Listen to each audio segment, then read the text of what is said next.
O objetivo desse módulo, apesar de nós termos um grupo assim mais numeroso, temos como desafio tentar encontrar uma situação, e ainda mais filmando aqui no início, mas de tentarmos encontrar um espaço de convivência que seja aconchegante, que seja de acolhimento, porque este tema sobre estados de ego, sobre dissociação, é um tema que mobiliza as pessoas. Quer dizer, não só começamos a pensar sobre os nossos pacientes, né, quem pode se beneficiar com esse tipo de intervenção, como também no âmbito pessoal. Então é importante que todo mundo se sinta confortável, se sinta à vontade, não só para que a gente possa fazer algumas atividades mais de caráter prático, como também para que vocês se sintam à vontade para perguntar o que vocês quiserem, né? Esse é um curso que sempre está em modificação e eu tenho observado uma possibilidade cada vez maior de uma integração desse trabalho de dissociação, tanto com o MDR quanto com o Brain Spotting, né? Então, temos pessoas aqui que se dedicam mais a um, mais a outro, e mesmo as pessoas que não têm uma atividade regular com nenhuma dessas duas abordagens, mas esse olhar, esse jeito de olhar para o paciente através da dissociação é algo que pode ser empregado com outras abordagens e que tenta se desenvolver como uma abordagem própria, né? Eu comecei a minha formação em 2000, em MDR. Já está, conforme a Adriana também comentou, já estava finalizando o doutorado e não estava muito satisfeito com os resultados da clínica, basicamente. Então, as pessoas vinham, faziam psicodrama, intervenções também de caráter sistêmico, a terapia mais tradicional da fala, e eu percebia que os progressos eram muito lentos e às vezes hesitantes, e às vezes a pessoa até mesmo dizia, eu consigo aqui fazer uma boa dramatização, consigo dizer o que eu preciso dizer, viver o que eu preciso viver, mas na hora que eu saio porta fora, volta tudo, ou não consigo levar daqui para lá, né? Então a busca pelo MDR foi mais nesse sentido de tentar encontrar uma ferramenta que propiciasse, que permitisse exatamente esse passo adicional, essa ferramenta que fosse mais dinâmica e que realmente pudesse trazer resultados que fossem mais que fizessem valer o que nós chamamos de uma prestação de serviço, já que é isso que nós fazemos, não temos um produto a vender, mas é a nossa prática, né? E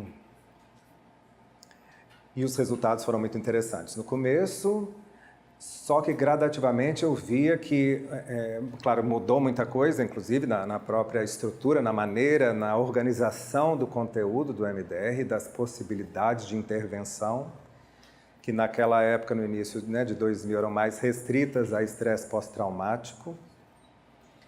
Mas aí, lá para 2006, eu fui para um congresso nos Estados Unidos de MDR e, de repente, um monte de apresentações sobre estado de ego.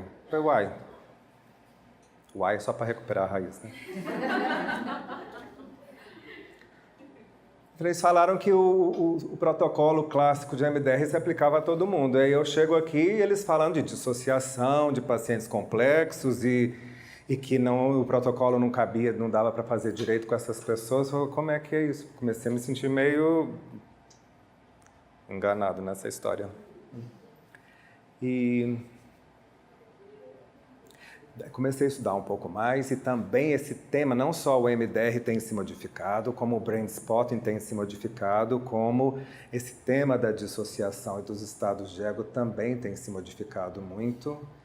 E começou um primeiro contato com aquela possibilidade de podermos tratar de pacientes mais complexos e que gradativamente eu comecei a observar que aqueles outros pacientes mais simples, na prática, muito raramente chegam aos nossos consultórios.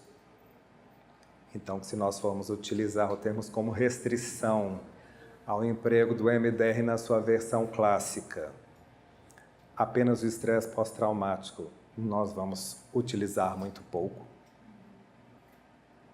porque poucos pacientes se encaixam nesse perfil. Então, começar por aí, só para dar uma contextualização para vocês. Primeiro, falar um pouco sobre o que é exatamente isso dos estados de ego, de dissociação, que coisas são essas que, pelo menos quando eu estudei na graduação, também no mestrado, doutorado, não havia matéria nenhuma sobre esse assunto. E, portanto, eu me percebi meio com umas dificuldades aí para poder lidar com este assunto.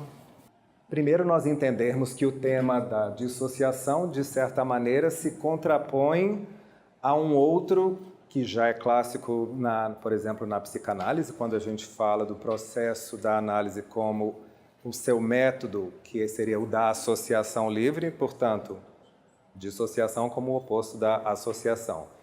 Eu sei que pode parecer óbvio, mas para mim isso demorou um pouco a fazer sentido, porque... Bom, mas então o que é exatamente isso da associação e da dissociação?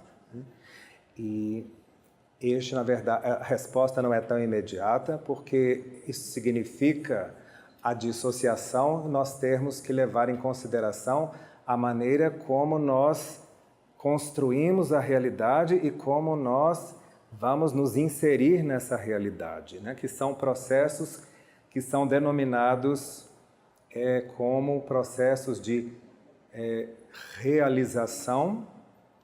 Se nós pegarmos uma tradução direta do americano, do inglês, que não é uma boa tradução, né? To realize, que é realizar, mas que na verdade a tradução mais adequada seria tomar consciência. Mas eu acho que é importante manter essa ideia do realizar como uma apreensão da realidade, né? De nós sabermos que estamos aqui, por exemplo, e que estamos mais ou menos presentes, mais ou menos com um senso da realidade e de estarmos conectados no que eu estou falando.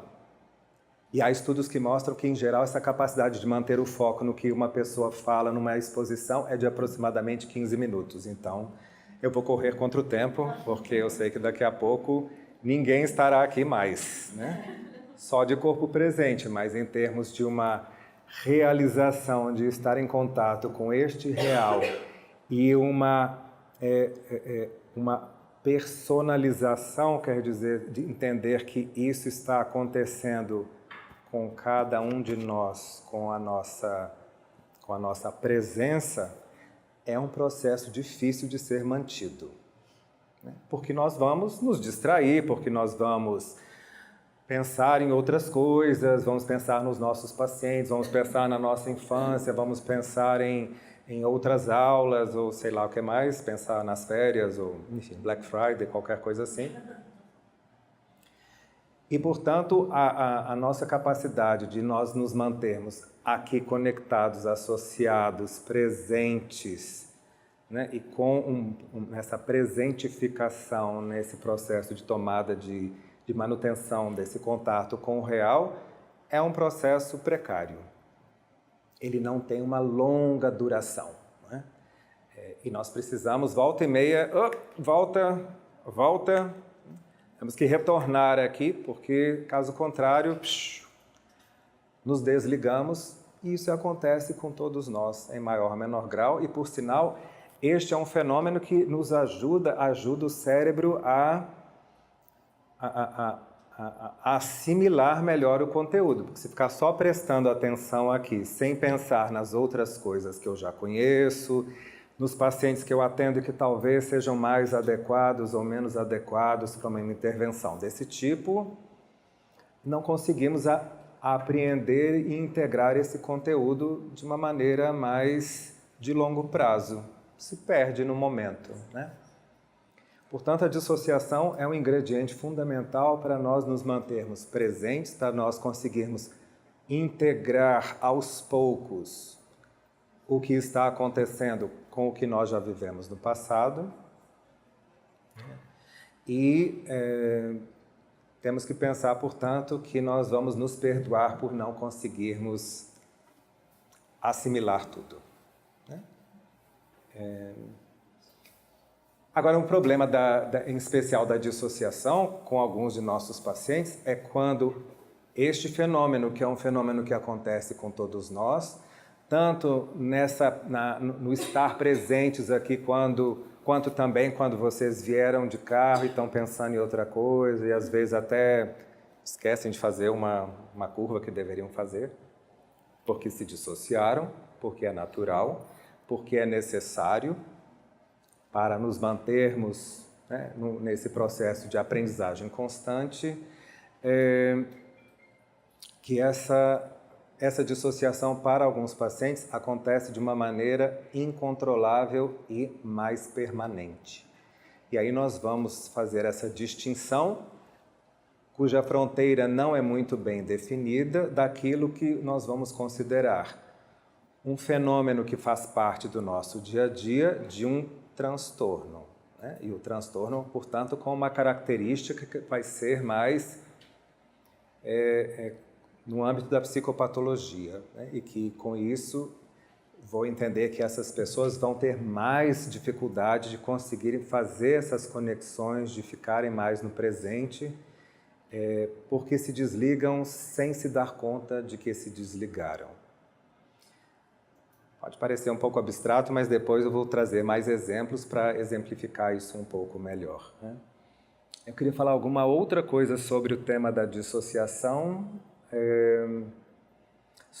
principalmente no âmbito da criatividade. Por exemplo, né, um escritor que vai criar um mundo, que vai criar personagens. Se não conseguir ter uma dissociação profunda, continuada, vai morrer de fome. Portanto, esse tema do emprego da dissociação como algo que seja positivo, que tenha uma qualificação criativa, vai ocorrer tanto na nossa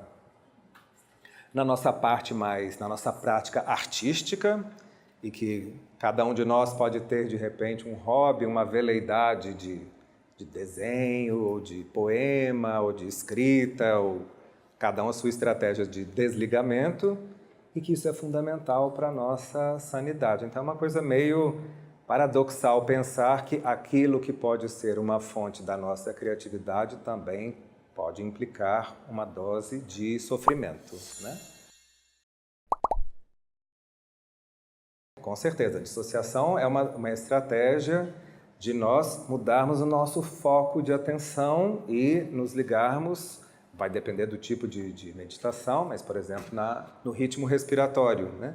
E com isso eu me desligo dos problemas, me desligo daquilo que é mais imediato e vou entrar em contato com essa outra dimensão que exatamente permite até um descanso do cérebro para que a pessoa consiga retomar o dia a dia de uma maneira que seja mais flexível. Então, a questão que se coloca não é tanto se a pessoa vai ou não vai se dissociar, se ela deve ou não se dissociar, e sim o como administrar as nossas estratégias dissociativas, né? Para que nós possamos, como no caso da meditação, ter isso como uma escolha e não como como algo que nos rouba do presente, que nos tira a possibilidade de fazer essas escolhas, né? Este nosso encontro também vou mostrar algumas estratégias que fazem com que nós, terapeutas, possamos utilizar exatamente a habilidade, a capacidade dissociativa de nossos pacientes como uma estratégia terapêutica.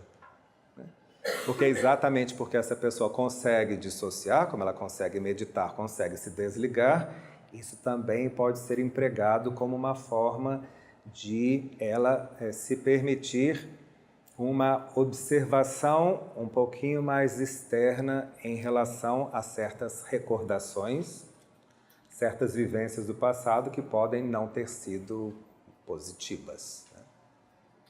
E que nós vamos gradativamente encontrar estratégias para não entrar em contato com esse conteúdo. Para quê? Para podermos levar adiante a nossa vida diária. Porque se eu ficar pensando nas coisas que eu sofri, nas coisas que foram ruins para mim e que não agregam ao meu dia a dia, eu vou ter mais dificuldade de manter o contato aqui no presente. Então, mesmo, né, esse mergulho no meu passado, essa retomada das coisas já vividas, significa necessariamente um certo distanciamento daquilo que está no presente.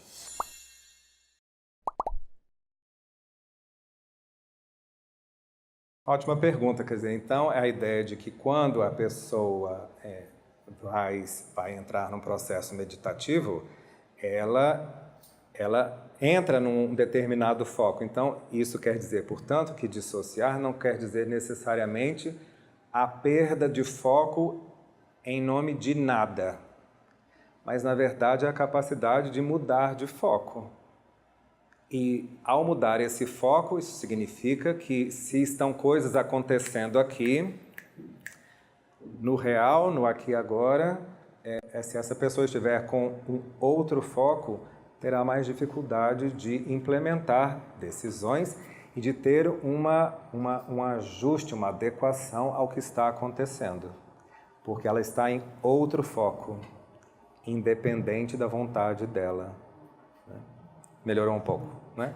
Então, não é a dissociação como o nada, é uma outra estratégia associativa, podemos dizer, não é exatamente o oposto da associação, mas às vezes é o que nós vamos ver com alguns exemplos, que principalmente quem tem um transtorno dissociativo consegue às vezes ter algum determinado tipo de foco, mas não consegue integrar, por exemplo, passado e presente. A pessoa fica ou mais inteiramente no presente, ou então ela fica mais inteiramente no passado.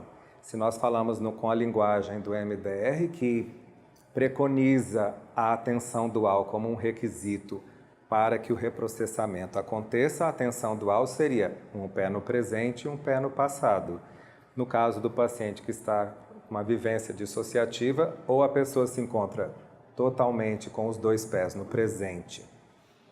Com qual objetivo? Com o objetivo de não entrar em contato com o seu passado, porque ele pode ser perturbador e, de certa forma, inexplorado, ou então a pessoa fica com os dois pés no passado, que é o que nós observamos na nossa prática clínica, quando o paciente vivencia o trauma novamente, quer dizer, a pessoa não consegue descrever as suas vivências de passado, mas age como se lá estivesse uma vez mais, né? Estivesse acontecendo aquilo de novo.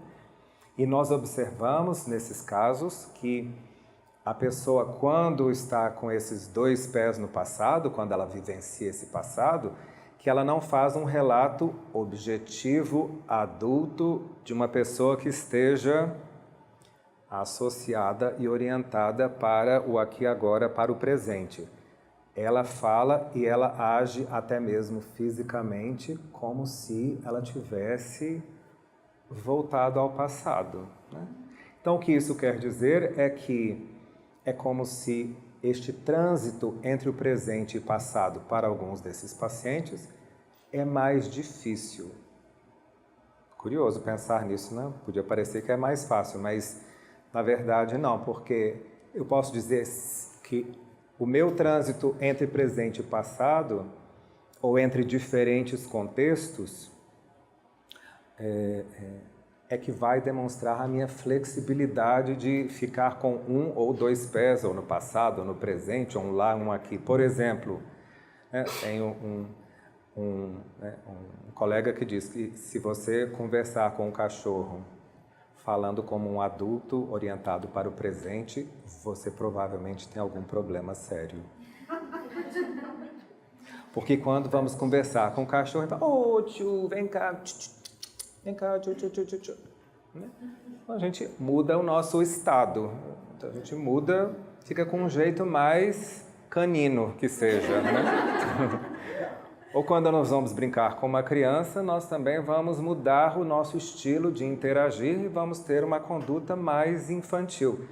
Isso quer dizer que essa mudança de um estado adulto para um estado mais infantil, mais jocoso e até com a voz diferente, mostra que eu estou com uma flexibilidade para ir e voltar.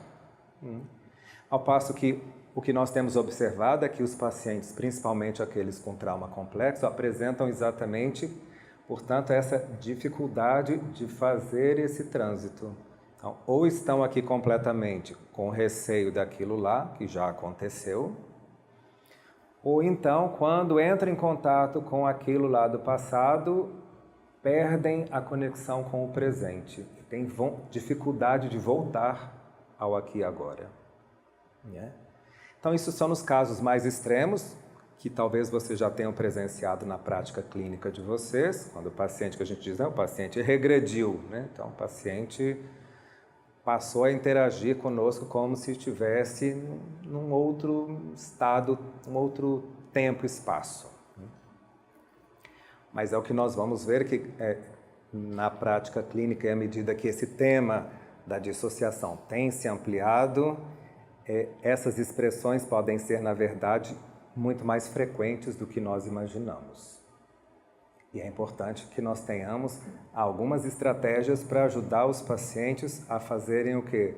A reconhecerem que estão meio desconectados e a aprender a ter um pouco mais de controle, um pouco mais dessa flexibilidade.